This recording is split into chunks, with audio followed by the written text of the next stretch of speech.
नमस्कार। मैं हूं प्रेम कुमार। आपका बहुत बहुत स्वागत है। प्रेम से बोलो, सत्य बोलो। आज हम चर्चा करने जा रहे हैं बहुमत। बहुमत, मेजॉरिटी। बहुमत का मतलब क्या? ये आप भी बोलेंगे कि बहुमत का मतलब तो सिंपल, जो सबसे ज्यादा हो, बहुमत।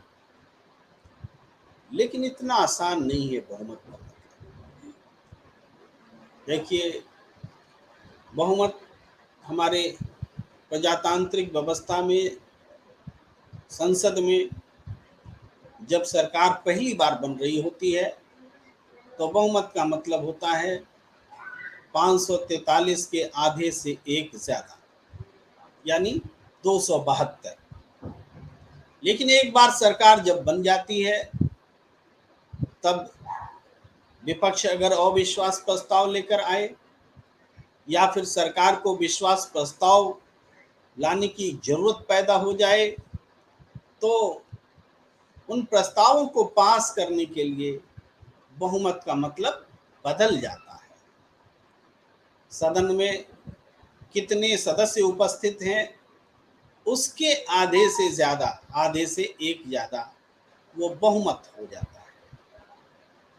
बहुमत का मतलब और भी समझ, अगर संविधान संशोधन का कोई नियम, कोई संविधान संशोधन करना होता है तो सदन में बहुमत का मतलब 2/3 सदस्य हो जाता है कि 2/3 मेजॉरिटी होगी तब वो मेजॉरिटी है। यानी एक बार फिर बहुमत का मतलब बदल गया। जब आप वोट देते हैं, सांसद चुनते हैं, तो आपके लोकसभा क्षेत्र में सबसे ज्यादा वोट जिनके पास होता है, कहा जाता है कि उनको बहुमत है। यानी एक बार फिर बहुमत बदल गया। सबसे ज्यादा जिसको वोट मिला वो बहुमत में आ गए। तो बहुमत का मतलब बदलता रहता है। इसी में एक सवाल यह भी है कि सरकार बनती है तो सांसद में किसका बहुमत है, सांसदों के बीच, उस हिसाब से सरकार बन जाती है। लेकिन एक बड़ा प्रश्न, बड़ा सवाल ये बहुमत छोड़ जाती है कि मतदाताओं ने जिस पार्टी को सबसे ज्यादा वोट दिया उसको बहुमत क्यों नहीं माने, वो बहुमत क्यों नहीं है। सांसद चुनकर आए तो बहुमत है, सबसे ज्यादा वोट लेना। तो सरकार जब बनाए जाए तो बहुमत का मतलब सबसे ज्यादा वोट किसी पार्टी को क्यों नहीं है। ये बहुमत का मतलब क्या है, इसी विषय पर हम बात करने जा रहे हैं। हमारे साथ पैनलिस्ट जुड़ रहे हैं जो इस चर्चा पे हिस्सा लेंगे, अपनी बात रखेंगे। नामचीन पैनलिस्ट हैं, आप अक्सर देखते हैं। मैं सबको आमंत्रित करता हूं। हमारे साथ जुड़ रहे हैं सत्यदेव चौधरी जी, संस्थापक सत्य बहुमत पार्टी। हमारे साथ जुड़ रहे हैं राजीव रंजन जी, पत्रकार पटना से, और आपका भी बहुत बहुत स्वागत। राजीव रंजन जी, आपसे शुरू करता हूं। बहुमत का मतलब, ये बहुमत का मतलब क्या है और हम इसकी चर्चा कर क्यों रहे हैं, ये भी महत्वपूर्ण कि मणिपुर में भी तो बहुमत है, बहुमत वाली सरकार है, विधायकों के बहुमत वाली सरकार, लेकिन कर कुछ नहीं पा रही है। संसद में भी बहुमत है, सबसे ज्यादा सांसदों वाली सरकार, अब तक की सबसे शक्तिशाली सरकार, लेकिन अब तक की नहीं भी कहेंगे क्योंकि, लेकिन हाल के वर्षों में, राजीव गांधी के बाद के वर्षों में अब सबसे मजबूत सरकार एनडीए के हिसाब से देखें तो 350 से ज्यादा सीट, लेकिन कर कुछ नहीं पा रही है। तो ऐसे बहुमत में कुछ खोट नजर आता है। अगर वास्तव में बहुमत होगी जिस सरकार को, तो वो अकर्मण्य नहीं हो सकती, किम कर्तव्य विमूढ़ नहीं हो सकती। कई लोगों को इस शब्द का मतलब शायद न पता हो। किम कर्तव्य विमूढ़ यानी एकदम चुपचाप, कुछ नहीं कर पा रहे हैं, असहाय। तो ये स्थिति शायद बहुमत की ही वजह से है, इसलिए मैंने इस चर्चा को आज रखा है कि बहुमत है क्या। जी सर मैं आपको एक वाकया बताता हूँ। अभी हमारे पंचायत में, गांव के पंचायत में पंचायत का चुनाव हुआ, उसमें 4 उम्मीदवार को 20-20% वोट आया और एक उम्मीदवार को 7 वोट ज्यादा आया। वो मुखिया का चुनाव जीत गया और वो रिप्रेजेंट कर रहा है वहां से पंचायत का। तो उसके पास जब कुल मिला के बात ये हुई कि 80% जो है उसके विरोध में व्यक्ति है उस पंचायत का, तो उसके पास कोई भी काम कराने जाता है तो उससे वो कहता है कि भाई हमको तो 20% लोगों ने वोट दिया, हमको तो बहुत कम। 20% का मतलब आप समझ रहे हैं, बहुत ही कम संख्या में लोगों ने वोट दिया है, तो हम तुम्हारा काम मतलब क्यों हर करेंगे। पांचवा आदमी ने वोट बिल्कुल यही स्थिति सर आप देखिए तो विधानसभा के चुनाव में भी होता है, यही स्थिति आप देखिए तो लोकसभा के चुनाव में भी होता है। मोटे तौर पे 30% यानी कि 100 में से 30 लोग जिसको वोट दे दे, यानी कि कैंडिडेट के दिमाग में यही कैलकुलेशन चल रहा होता है कि टोटल जो पोल होना है वोट का, उसका 30% यदि हम किसी तरह से जुगाड़ कर लें तो हमारी जीत जो है वो पक्की हो जाएगी। अब उसके दिमाग में तो ये है कि हमको अगली बार भी 30% वोट को जुगाड़ करना है चुनाव जीतने के लिए, तो 70% के लिए तो उसको कुछ सोचना ही नहीं है। तो वो देश में, प्रदेश में, उसके क्षेत्र में बाढ़ आए, तूफान आए, आग लगे, हिंसा हो, उसको क्या मतलब है। वो तो निफिक्र है कि हमको 30% वोट का जुगाड़ करना है किसी तरह से। और ये और वहां इंटरेस्टिंग और हो, वहां पर इंटरेस्टिंग मामला और हो जाता है, जो धनबल से युक्त व्यक्ति है, जो बाहुबल से युक्त व्यक्ति है, उसके लिए 30% वोट जुगाड़ करना और आसान हो जाता है। इसलिए ये जो आपने जो अभी उदाहरण दिया मणिपुर की घटना का या फिर अन्य जगह भी घटना का, कि बहुत सारी ऐसी चीजें होती है, जनप्रतिनिधि खामोश होता है, मस्त होता है, सरकारें मस्त रहती है, क्योंकि उनको पता है कि हमको कैसे चुनाव जीतना है, चुनाव जीतने के लिए हमें क्या करना है। इसका मूल कारण यही है। यही यदि लागू हो जाए कि नहीं, आपको 50% वोट सिक्योर करना है चुनाव जीतने के लिए, आप देखिए सर अपने आप ऑटोमेटिकली, अभी मणिपुर का मसला हुआ, 77 दिन लोगों ने काउंट करके बताया है कि 77 दिन पीएम मोदी चुप रहे। वो 77 दिन नहीं, वो 7 मिनट चुप नहीं रह सकते हैं।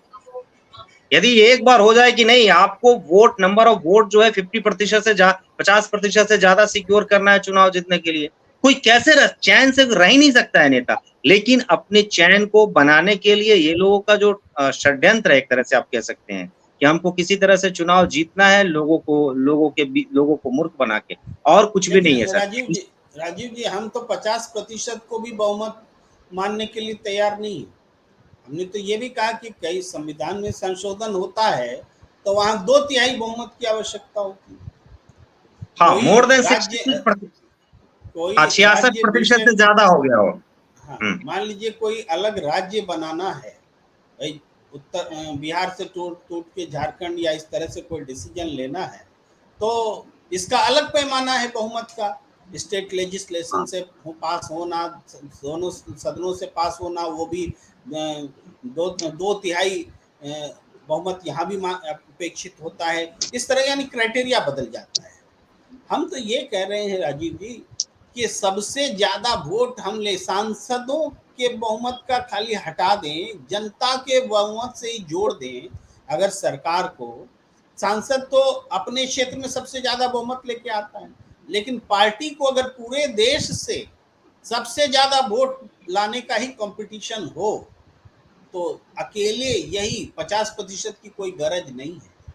ऐसे में ही जिम्मेदारी जो है सीधे अकाउंटेबिलिटी बन जाती है। जी तो ये जितने जनप्रतिनिधि जो जीत के आते हैं, जो अपने सरकारी जो बंगला में रहते हैं, महल में रहते हैं, उसको आप कह सकते हैं, उनको सड़क पे उतरना होगा, सड़क पे रहना होगा। जब कहीं भी बाढ़ होगा, बाढ़ आएगी तो बाढ़ के बीच में उनको रहना होगा, लोगों के बीच में रहना होगा। वो मणिपुर जैसे जल रहा है वहां पे और वो प्रधानमंत्री चुपचाप है, देश का कोई भी नेता कुछ नहीं बोल रहा है, ऐसी स्थिति हो ही नहीं सकती है। ये तो ट्रेमेंडस बदलाव आएगा, ऑटोमेटिक बदलाव आएगा।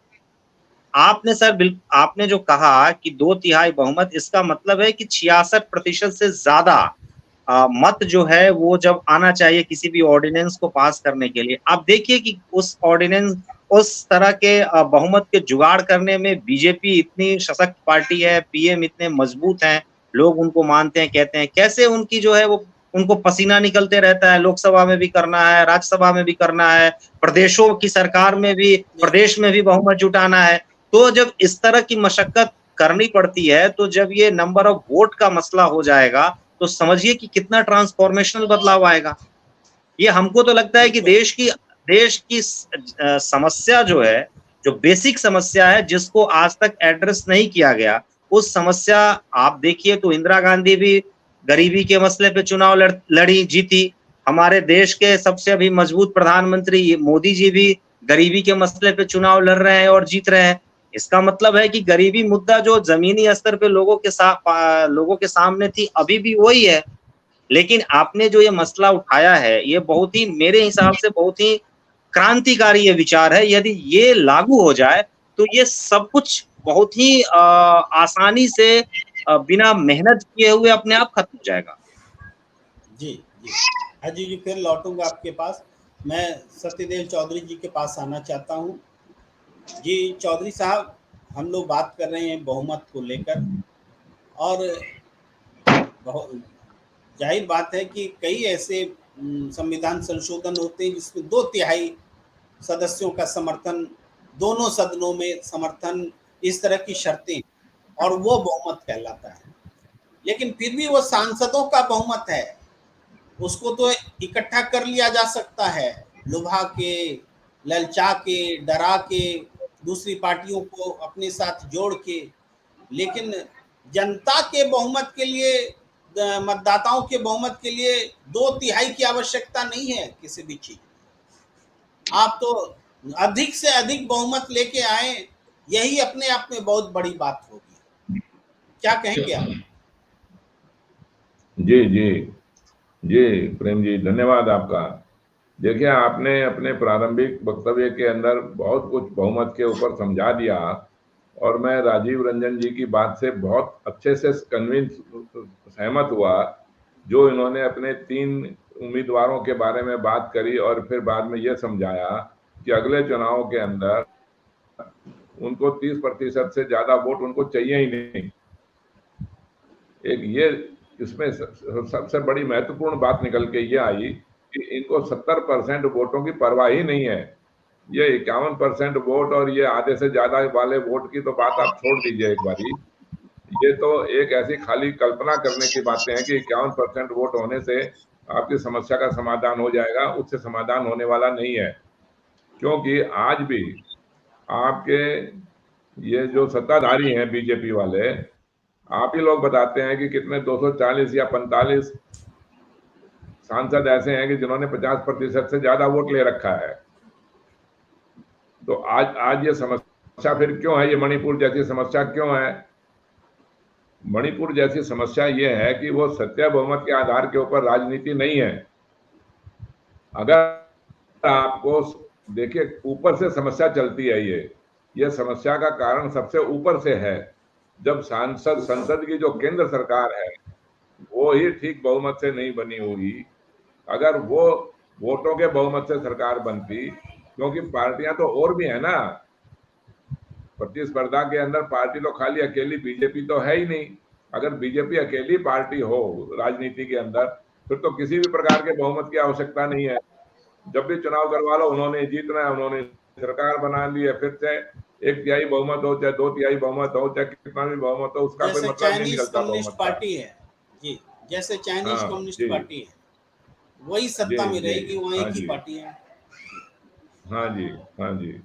लेकिन जब कई पार्टियां, कई दल चुनाव के मैदान में होते हैं, चुनाव की प्रतिस्पर्धा में होते हैं, उस समय आपको 51% के चक्कर में पड़ने की जरूरत नहीं है। उस समय आप बात यह करिए कि सबसे ज्यादा बहुमत हमको सबसे ज्यादा वोटों का बहुमत लेना है।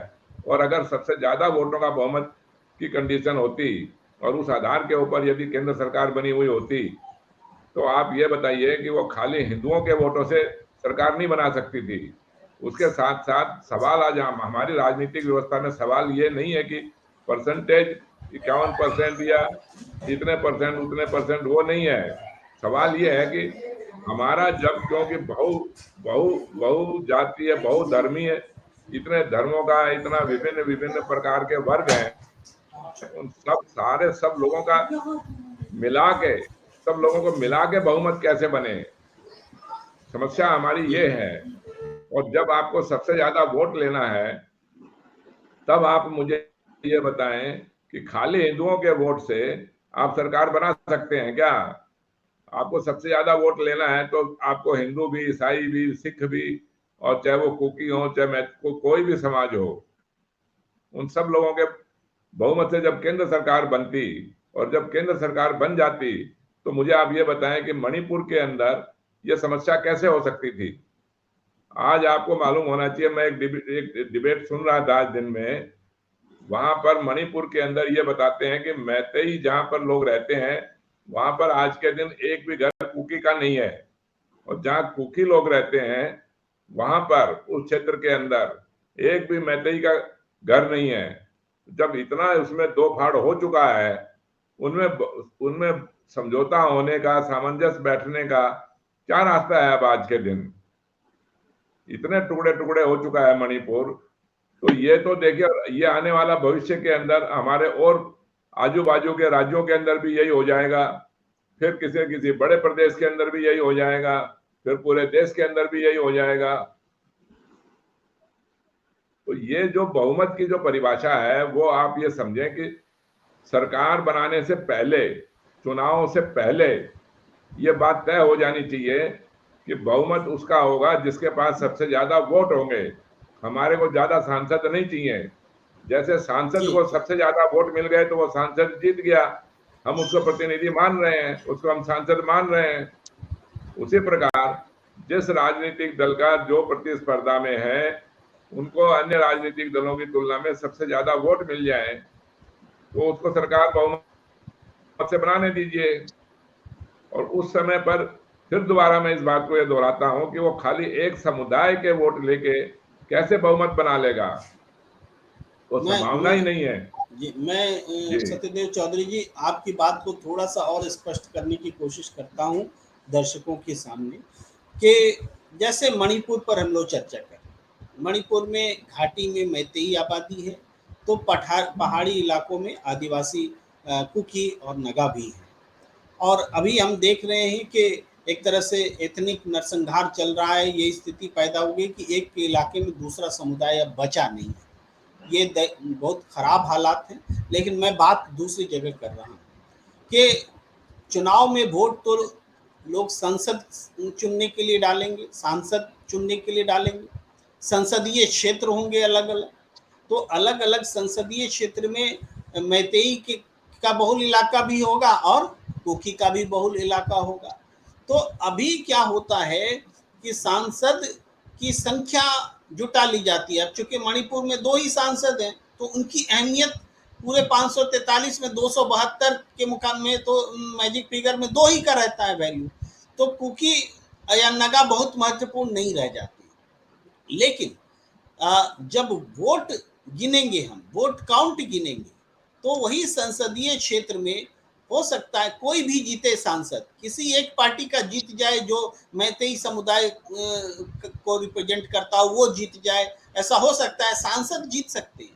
लेकिन वोट्स जिस पार्टी को ज्यादा मिलेंगे सरकार वही बनाएगा।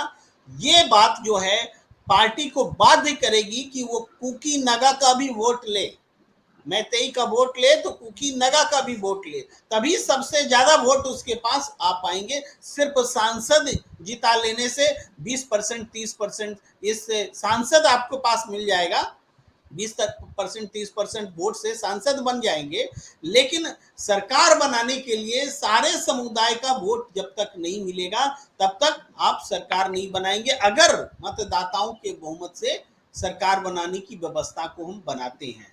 यानी सांसदों का वर्चस्व खत्म हो जाएगा, उनकी गिनती की वैल्यू कम हो जाएगी, और मतदाताओं की गिनती की वैल्यू जो कि निश्चित रूप से अहम होनी चाहिए। एक सांसद 10 लाख के अंतर से जीत जाता है और एक सांसद 1 लाख के अंतर से जीतता है, दोनों सांसद अगर इक्वल है संसद के भीतर, तो जाहिर है कि 9 लाख वोटर का तो वैल्यू गिरता है, डिवैल्यूएशन होता है, उसका कोई वैल्यू नहीं रह जाता है। लेकिन जब मतदाताओं के बहुमत से सरकार बनेगी तो वो सरकार मतदाताओं के प्रति रिस्पॉन्सिबल होगी। मुझे लगता है कि थोड़ा सा स्पष्ट जरूर हुआ होगा हमारे दर्शकों को। अब मैं राजीव जी को भी जोड़ लेता हूं, फिर आता हूं चौधरी जी के पास कि राजीव जी, जी जी बहुमत को हम लोग परिभाषित करने निकले हैं। हम चाहते हैं कि बहुमत, जिसके बारे में धारणा एक बनी हुई कि आधे से एक ज्यादा, और दरअसल प्रैक्टिस इसका अलग है। बहुमत तो कोई भी उम्मीदवार की सबसे ज्यादा वोट, चाहे वो 30% ही क्यों ना हो, लेकर के सांसद बन जाता है। कोई भी पार्टी अभी भी सांसदों के आधार पर 303 सीटों वाली बीजेपी को 37% वोट है, और उस वोट में भी सांसदों का वोट केवल जोड़े तो वो आधे से थोड़े ज्यादा रह जाते हैं, 20% के करीब ये स्थिति है। तो बहुमत के बारे में आप थोड़ा और स्पष्ट करने की कोशिश करें। जी। ये सर देखिए, ये समय के साथ इतना ज्यादा एक षड्यंत्र के तहत जो इसको बहुमत कह सकते हैं कि बहुत कम वोट लेके भी चुनाव जीतने का जो एक ट्रेंड चला है, एक रणनीति अपनाई गई है। आप इस बात को सर समझते हैं, आप तो रिसर्च करते रहते हैं। आप बिहार की बात कीजिए, बिहार में अभी प्रशांत किशोर, मैं थोड़ा सा इस बात को समझाने के लिए जोड़ रहा हूँ। प्रशांत किशोर एक नया प्रयोग करने आए हैं, कर रहे हैं कि जाति को तोड़ देना है हमें, और सारी जाति को, जात पात को तोड़ के हमको चुनाव जीतना है, लड़ना है। तो हम इस सिलसिले में बहुत सारे लोगों से बातचीत किया हमने, तो लोगों ने साफ एक सिरे से खारिज कर दिया कि प्रशांत किशोर का ये एक्सपेरिमेंट बिहार में सफल कभी नहीं होगा। कैसे सफल नहीं होगा? तो हमने कहा कि प्रशांत किशोर कहते हैं 89 में हुआ, उसके पहले भी जेपी आंदोलन के समय जाति पाति सब कुछ टूटा। लोग कहते हैं कि उस समय जातीयता इतना नहीं थी पॉलिटिकली, मतलब वोट देने के समय। आप समय के साथ देखिए तो यहाँ पर निषाद की एक अलग पार्टी है, यहाँ पर कुशवाहा की अलग पार्टी है, यहाँ पर मांझी की, यानी कि जिसको हम यहाँ पे मुसहर कहते हैं, उनकी अलग पार्टी है। यहाँ पर आप कहिए तो यहाँ धोबी का अलग महासम्मेलन होता है, और तरह-तरह की बातें। आप उत्तर प्रदेश में देखिए तो वही बात है। मध्य प्रदेश में भी कई बार पार्टी बनाने की कोशिश हुई, नहीं हो पाया।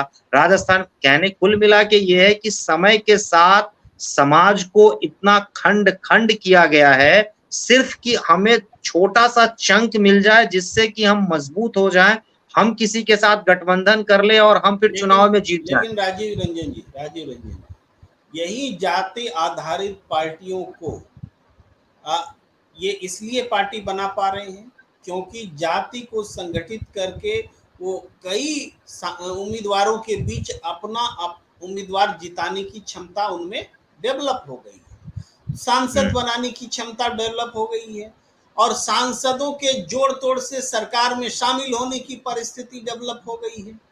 तो अब वो सरकार में शामिल हो जाते हैं। ये शॉर्टकट है जाति बना करके राजनीति करना।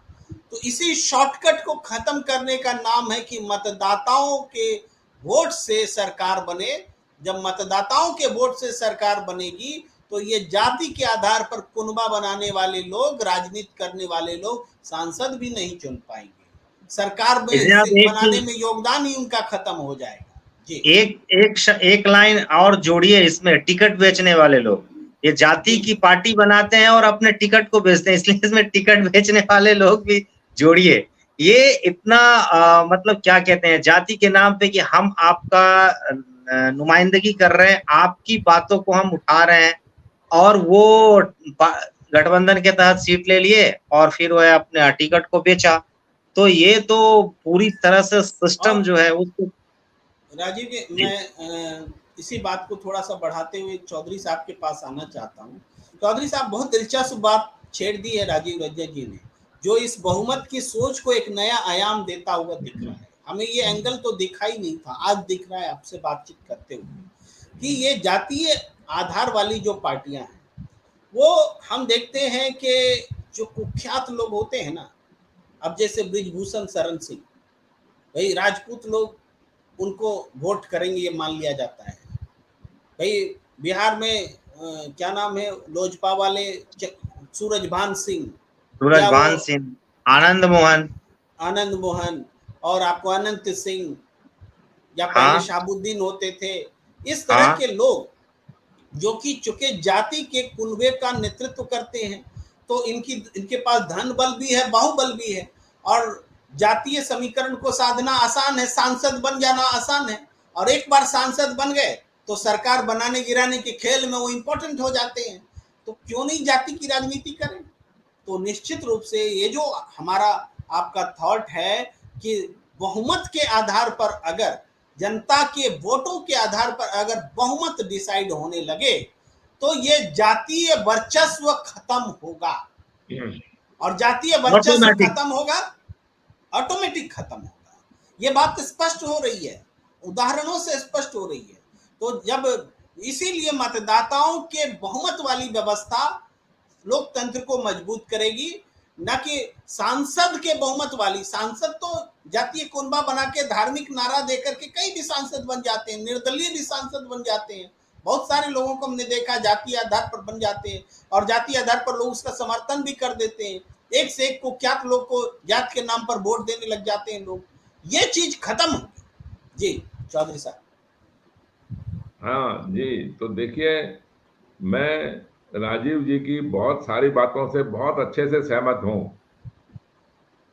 और जो भी ये जाति के बारे में बात करना चाहते हैं या टिकटों को बेचने की बात करना चाहते हैं, वो उन्हीं सारी समस्याओं का निवारण ही सत्य बहुमत है। सत्य बहुमत की राजनीति में आप सोच के देखिए कि आप जाति के आधार के ऊपर या धर्म के आधार के ऊपर या किसी वर्ग विशेष के आधार के ऊपर क्या आप मतदाताओं का बहुमत जोड़ पाएंगे?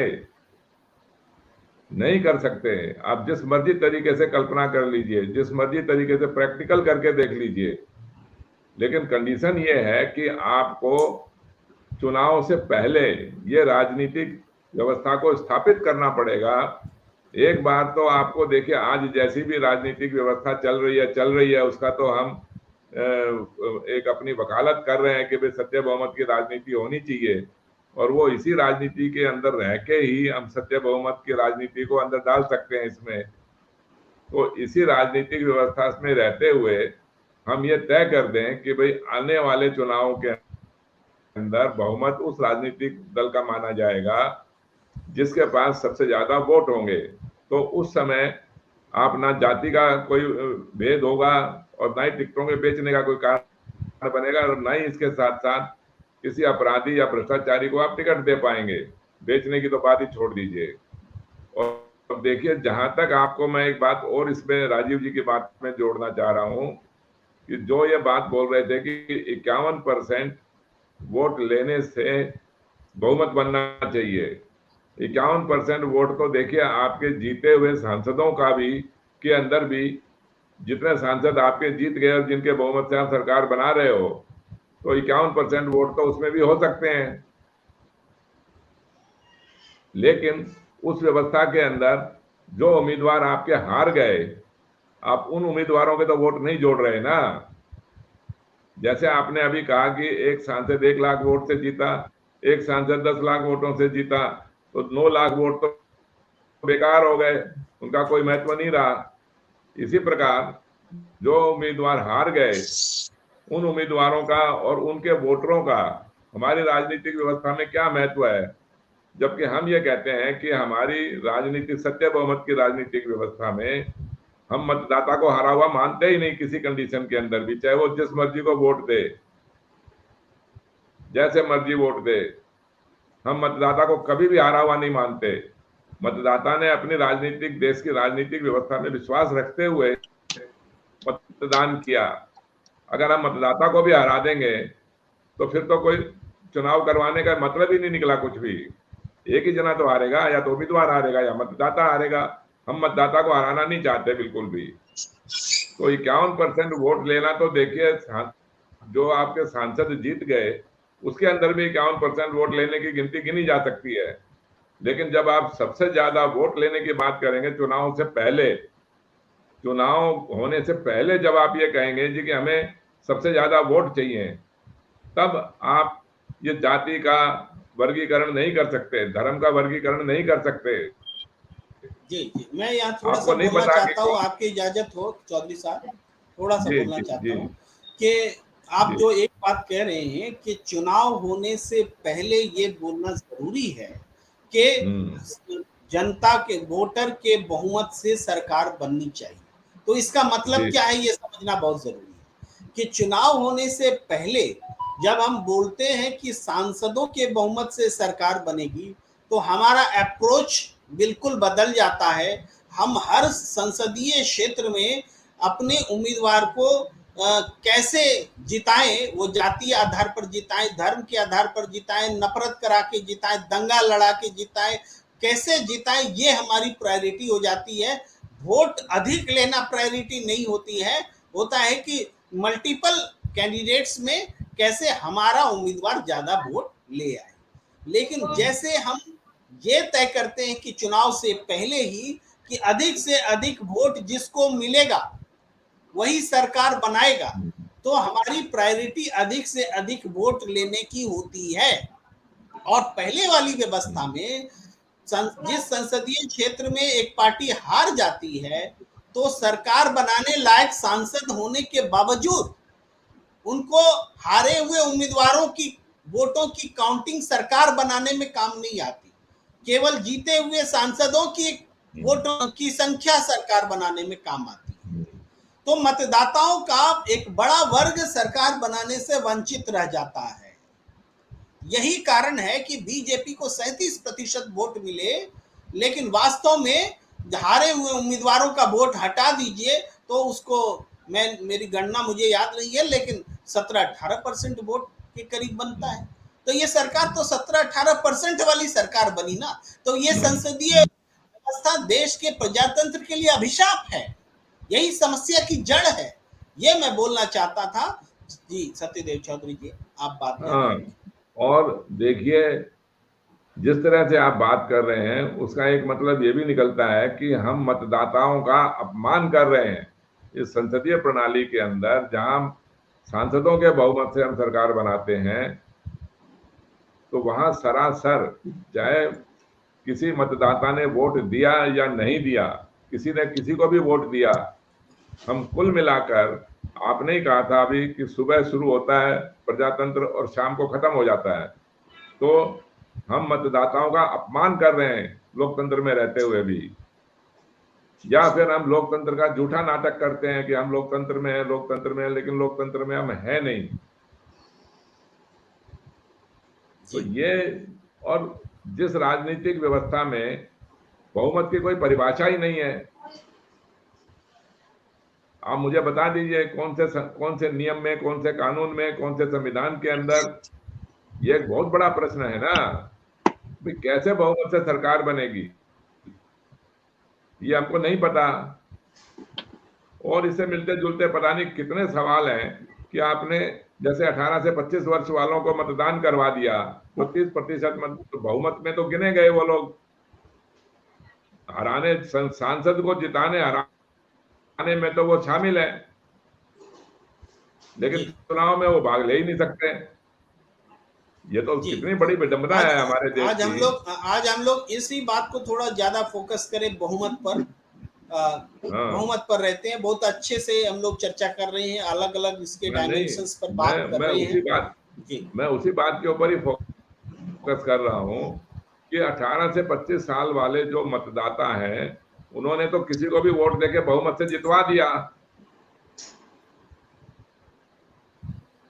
बहुमत में तो शामिल हो गए ना वो वोटर, लेकिन चुनाव लड़ ही नहीं सकते। तो पहले बहुमत की परिभाषा तो स्पष्ट करिए कि कैसे बहुमत से सरकार बनेगी। पहले इसके ऊपर चर्चा करिए ना कि बहुमत कैसे होना चाहिए। चर्चा क्या करना सत्यदेव चौधरी जी, बहुमत की जो वर्तमान व्यवस्था हम लोग लेकर चल रहे हैं, वो लोकतंत्र के लिए अभिशाप साबित हुई है, समस्याओं की जननी साबित हुई है। समस्याएं खत्म नहीं करती, समस्याएं बढ़ाती है ये व्यवस्था। तो बहुमत आज जो है प्रचलित, वो गलत है, और सही बहुमत परिभाषित करने की जरूरत है। और सही बहुमत वोटों के बहुमत से वोटों तय होगा। जिस पार्टी के पास सबसे ज्यादा वोट होंगे उसका बहुमत होगा। बहुमत की परिभाषा इसको एडॉप्ट, बिल्कुल ये बात बिल्कुल टेस्ट हो चुकी है, प्रमाणित हो चुकी है कि सत्य बहुमत यानी मतदाताओं के बहुमत के सिवाय कोई लोकतंत्र मजबूत सच्चा लोकतंत्र हो ही नहीं सकता। जी और जो आज का बहुमत है, ये तो हमने 75 सालों का प्रमाणित प्रयोग है ये, कि ये जो बहुमत है सांसदों का बहुमत, ये भ्रष्ट से भी ज्यादा अधिक भ्रष्ट बहुमत है। यही हम कहने की कोशिश कर रहे हैं। मैं परिभाषित करने की अब प्रश्न ये नहीं उठा रहा हूं कि भाई सत्य बहुमत में कोई दोष है, मतलब ही नहीं है, सवाल ही नहीं है। सत्य बहुमत में तो कोई दोष है ही नहीं। सत्य बहुमत यानी मतदाताओं के बहुमत में, यदि लोकतंत्र में आपको विश्वास है तो मतदाताओं के बहुमत में किसी प्रकार की भी कोई दोष नहीं है। और उसमें दुनिया भर के दोष, अगर मान लो आपने वोटिंग लिस्ट ठीक नहीं बनाई, वोटर लिस्ट ठीक नहीं बनाया, ये नहीं ठीक नहीं, वो उन बातों को तो हम ठीक कर ही जा सकती है उन बातों को तो। लेकिन ये इसमें ये गलती नहीं है कि कि मतदाताओं के बहुमत में कोई गलती है। जी, मैं थोड़ा राजीव जी जी को जोड़ लेता हूँ इस बात से, बड़ा इंटरेस्टिंग पॉइंट है। राजीव जी देखिए, मतदाता एक बड़ी साजिश आप बोल सकते हैं कि मतदाताओं के बहुमत से जो मतदाताओं के बहुमत को जो बहुमत मानना चाहिए था, उससे इस लोकतांत्रिक व्यवस्था को दूर रखा गया। तर्क बहुत सारे दिए गए, जिसमें ये भी है कि हिंदुस्तान बहुत बड़ा देश है, इतने वोट कैसे गिने जाएंगे, उसको गिनने में टाइम लगेगा, इसलिए ये डायरेक्ट वोटिंग ठीक नहीं है, बहुत तरह की बातें। लेकिन आज 75 साल बाद स्थितियां बदल चुकी हैं। अब तो ईवीएम से वोट हो सकता है, और भी तरीके आजमाए जा सकते हैं। अब वो बात नहीं कि जनता वोट कैसे करेंगे और हम गिनती कैसे करेंगे। अब तो क्षण भर में एट द सेम टाइम हम वोट गिन भी सकते हैं, वोट डालते साथ गिन सकते हैं, उस स्थिति में है। तो हम इस बात को क्यों नहीं जोर देते कि मतदाता जिसके साथ है, ज्यादा मतदाता जिसके साथ है, वही उसी का बहुमत है। ये आप सर ऐसी बातें कर रहे हैं। आप सर एक बात समझिए, ये इस देश में या तो विधानसभा का चुनाव हो या लोकसभा का चुनाव, जो लगातार कई टर्म से चुनाव जीत के आ रहा है, आप उनका थोड़ा रिसर्च कीजिए। आप क्या पाएंगे कि वो बहुत ही, आप पूछेंगे कि भाई ये चुनाव इतना बढ़िया लगातार कैसे चुनाव जीतते आ रहे हैं, तो उनके लोग आपको बताएंगे कि इनके पास में बूथ मैनेजमेंट बहुत तगड़ा है। इनके पास में जो है वो पोल मैनेजर बहुत तगड़ा है। ये बूथ मैनेजमेंट, ये पोल मैनेजर क्या होता है? ये यही होता है कि आपको किस तरह से डमी कैंडिडेट, कब कितना डमी कैंडिडेट खड़ा करना है। डमी कैंडिडेट मतलब जिसको वोट कटवा कहते हैं, उसको खड़ा करना है। मतलब यहाँ पर मूल एक और तत्व मतलब ये है। होता है राजीव जी, डमी कैंडिडेट का मतलब और भी होता है, थोड़ा सा बता दें, आपने छेड़ लिया तो। डमी कैंडिडेट का मतलब ये है कि जैसे हर उम्मीदवार को कुछ सुविधाएं होती हैं चुनाव आयोग की तरफ, कि आप इतना खर्च कर सकते हैं, इतनी गाड़ी लेके चल सकते हैं, कुछ चीजें होती हैं। तो एक उम्मीदवार के पास तो वो सीमित संसाधन हो गए चुनाव आयोग के हिसाब से, तो उसने 2-4 और डमी उम्मीदवार खड़े कर दिए कि उनके संसाधनों पर भी कब्जा कर लिया, उनका लिमिट खर्च का भी अपने में जोड़ लिया। ये भी मतलब होता है राजीव। हाँ, 100% ये जमीन पे ये प्रैक्टिस हो रहा है। ये तो होता ही है, साथ साथ होता है कि वोट को कैसे, जैसे कि किसी को वोट, मान लिया कि कोई एक कैंडिडेट जीता हुआ मतलब प्रतिनिधि है, उसको कोई समुदाय जो है वो विरोध कर रहा है, बाढ़ की वजह से एक इलाके में उसका विरोध जबरदस्त हो रहा है, और वो विरोध का जो वोट है वो विरोधी पार्टी को जाने वाला है, जिससे कि 110% इस बार ये चुनाव हारने वाले हैं। वो क्या करता है, जिसके पास में जीता हुआ है, पैसा के बल पे, शक्ति के बल पे वहां पर एक मजबूत कैंडिडेट उस इलाके में उतार दिया। सारा जो वहां का वोटर है वो उसको वोट दे दिया, और विरोधी से इनको बिल्कुल। ज्यादा दिया। ये जो आप कहने का बूथ मैनेजमेंट और इलेक्शन मैनेजमेंट की जो बात कर रहे हैं, वो निश्चित रूप से जनता को समझ में आ रही होगी बात जो आप कह रहे हैं, कि जिस तरीके से मैनेज होता है कि उम्मीदवार खड़े कर दिए जाते हैं। ऐसे और भी तरीके होते हैं राजीव जी, कि उस इलाके का बूथ में जितने वोटर हैं उनका नाम ही गायब करवा दीजिए सैकड़ों की हाँ संख्या में, तो हाँ नाम खत्म हो गया। इलेक्शन के समय आज तक हमारे मतदाता इतने जागरूक नहीं है कि इलेक्शन से पहले वोटर लिस्ट चेक कर लें, या जब चुनाव आयोग वोटर लिस्ट जारी करता है तो जाके अपना नाम टेस्ट करें कि है कि नहीं है। वो सीधे वोट देने अपना आई कार्ड लेके पहुंच जाता है और वो उसके बाद वहां कहता है कि आपका आई कार्ड तो है लेकिन वोटर लिस्ट में नाम नहीं है। तो ये हालात हो गए हैं। कई तरीकों से बूथ मैनेजमेंट हो रहा है और लोकतंत्र को हड़पा जा रहा है, क्योंकि सांसद ही तो बनाना है, वोट अधिक पाना है, ऐसा कोई मकसद नहीं है। यही कारण है कि हम बहुमत की बात कर रहे हैं। मैं थोड़ा सा और आना चाहता हूं, आज की घटनाओं से जोड़ के मणिपुर की घटना से जोड़ना चाहता हूं। संसद में आज बहुत हंगामा है, चर्चा नहीं हो रही है। कह रहे हैं लोग की चर्चा सत्ता पक्ष नहीं होने दे रहा है, सत्ता पक्ष कह रहा है विपक्ष नहीं होने दे रहा, पत्रकार तटस्थ बना हुआ है कि दोनों आरोप प्रत्यारोप कर रहे हैं। लेकिन इसमें बिटवीन द लाइंस कौन सही है कौन गलत है ये खोजना जरूरी होता है। वो ये यहाँ हम इसलिए इस बात का जिक्र कर रहे हैं क्योंकि जो सत्य बहुमत से जीते हुई नहीं है पार्टियां, जिनको नहीं चाहिए जनता के वोट से लोकतंत्र प्रणाली, सांसद या विधायकों वाली प्रणाली चाहिए उनको, तो उनको मणिपुर जैसे इलाकों में किसी कुकी के सफाया होने का, उनके साथ दुर्व्यवहार, दुराचार, अत्याचार, अनाचार होने का उस पर कोई फर्क नहीं पड़ता। ये गुजरात पार्ट 2 जैसा एक मुहिम चल रहा है, ये होगा क्योंकि उनको पता है कि 60 में से 30 के करीब में मैतेई समुदाय का ये है सीटें हैं। हाँ। मैं थोड़ा सा बोल रहा, 30 से थोड़ा ज्यादा है, तो उसमें उनको बहुमत मिल जाएगा, शायद 36 है।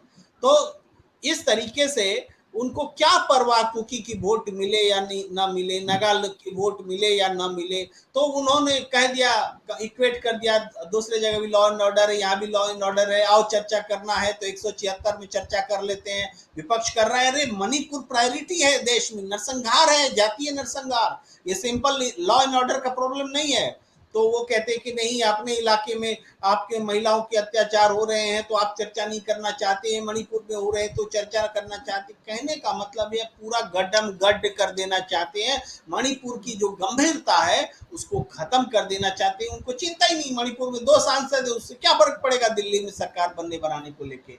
मणिपुर की विधानसभा उनके कब्जे में रहेगी, चूंकि मैतेई बहुसंख्यक है, मैतेई को खुश कर रहे हैं चुप रह करके।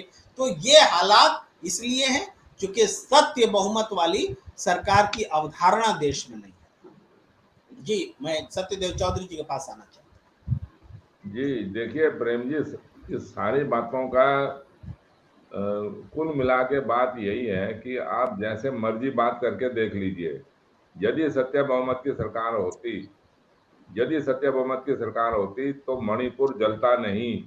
मणिपुर के अंदर इस तरीके की हिंसक वारदात हो ही नहीं सकती, और ये तो किसी की हिम्मत ही नहीं हो सकती कि भी किसी महिला के साथ में ऐसा जघन्य अपराध हो जाए।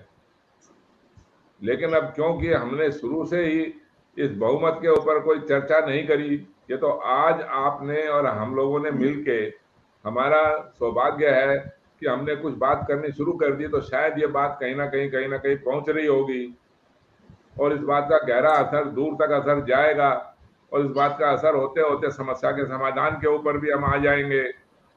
तो जब तक जो समय बीतेगा सो तो बीतेगा। अब ये गंभीरता से चर्चा करने का हमारा जिम्मेवारी, हमारा दायित्व, हमारा उत्तरदायित्व है कि हम इस बात को छोड़े नहीं और हम इस बात को करते रहें जब तक ये हो ना जाए, जब तक हम इस बात को करते रहें। नहीं तो फिर हम झूठे लोकतंत्र में जी रहे हैं, तो झूठे बहुमत में जी रहे हैं।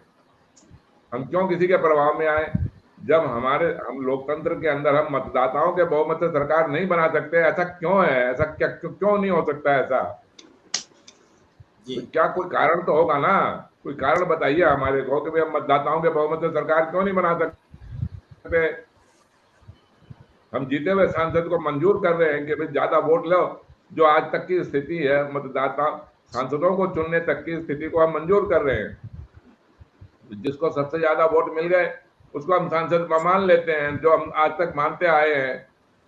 हम केवल उसके बाद में बहुमत की बात कर रहे हैं कि सरकार बहुमत से कैसे बनेगी। तो यदि समस्या का समाधान चाहिए तो सिवाय सत्य बहुमत के और कोई रास्ता नहीं है।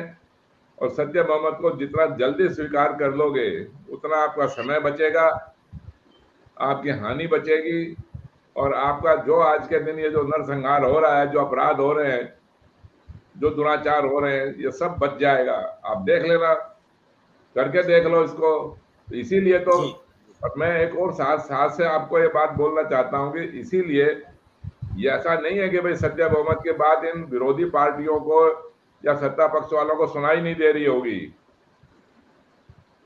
इनको अवश्य सुनाई दे रही है, इतने टाइम से हम इसकी बात करे जा रहे हैं, लेकिन इनके मुंह से एक शब्द भी नहीं निकलता इसके बारे में।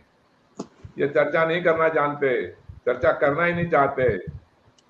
वरना किसी भी अपोजिशन वाले को, विपक्ष वाले को या सत्ता वाले को लाइए सामने, करिए बात। क्यों नहीं बात करते इस बहुमत के ऊपर? क्योंकि समस्या का समाधान चाहिए ही नहीं इनको। जैसा आपने अभी कहा कि भाई हमारी तो सत्ता रहेगी रहेगी, मणिपुर में भी रहेगी और केंद्र में भी रहेगी। जहां 70% या आज 15% वोट लेके सत्ता में सरकार बनी हुई है, तो 85% लोगों की इनको परवाह नहीं है। तो एक मणिपुर जैसे छोटे से राज्य के अंदर जहां 30-35 लाख, ज्यादा से ज्यादा 40 लाख लोग हैं, उनकी क्या परवाह है इनको? इनको कोई मतलब नहीं है उस बात से, कोई ऐसी संवेदना नहीं है। खाली बोलने की बातें हैं ये कि आखिरी पायदान पर खड़े हुए व्यक्ति को भी, गरीब से गरीब आदमी को भी हम न्याय देंगे। ये हो ही नहीं।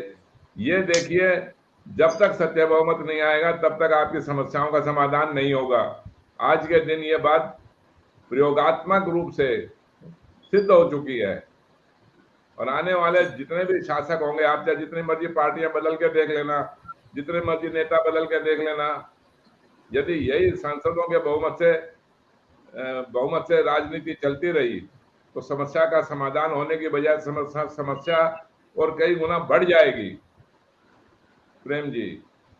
जी जी, चलिए इस चर्चा को इसी नोट पर खत्म करने की इजाजत सर एक बात मैं कहना चाह रहा था कि बिहार के मुख्यमंत्री पिछले करीब 20 साल से मुख्यमंत्री हैं और उनकी पार्टी को 15 से 16% ही वोट आता है। यदि सत्य बहुमत वाली बात होती तो बिहार में बेरोजगारी नहीं होती, बेरोजगारी खत्म हो चुकी होती, पलायन खत्म हो चुका होता, बाढ़ की विषका यहाँ हर साल आती है वो भी खत्म हो चुका होता। तो ये कुछ भी नहीं होता है, इसलिए ये 15-16% वोट लाके पिछले 20 साल से मुख्यमंत्री है, इसीलिए इतनी सारी समस्याएं बिहार में है सर, झेल रहे हैं लोग यहाँ के। संसदीय प्रजातंत्र में बहुमत के परिभाषित नहीं होने का जो दुष्परिणाम है उसका उदाहरण बिहार है। ये आप बहुत सटीक बता रहे हैं। जी जी जी प्रेम जी, ये हालत खाली बिहार की नहीं और मणिपुर की नहीं, पूरे भारत के अंदर यही दुर्गति है कमोबेश, जो हमें दिखाई नहीं देती।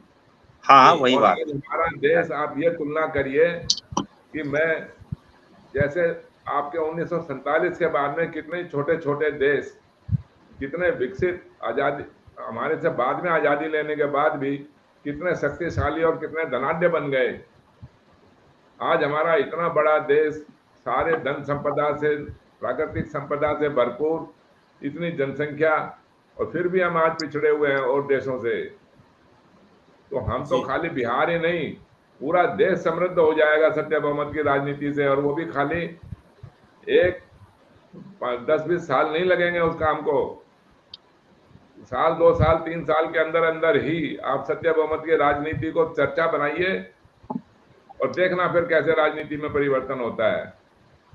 प्रेम जी। जी जी, इसी नोट पर इस चर्चा को समाप्त करने की इजाजत दी जाए। हमें उम्मीद है कि दर्शकों को बहुमत को लेकर के एक समझ जरूर इस चर्चा से बनी होगी, और आगे भी हम ऐसे विचारोत्तेजक विषय लेकर आते रहेंगे जिसका समाज में गुणात्मक बदलाव लाने के लिहाज से बहुत महत्व है।